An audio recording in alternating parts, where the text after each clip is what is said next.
Hello ladies, and welcome to Chella's Beauty Bar Wednesday. The product that I'm focusing on today is our Thermo Protect Styling Shield. And the name tells it all. It does exactly that. It shields your hair for all you ladies to use the very hot styling tools. So this is how you use this product. You apply your regular styling products first onto your damp hair.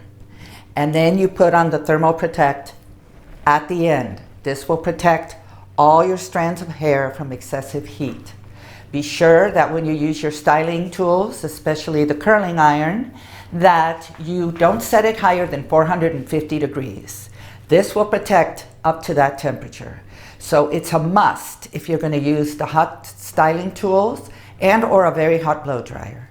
So if you want to learn more about this product, be sure to reach out to me. I'm available all the time and I'm here to help. So my consultations are also free. Can't beat that. So stay tuned for next Wednesday where I will be featuring yet another amazing product. So till then, you know what I always say, stay gorgeous, my friends.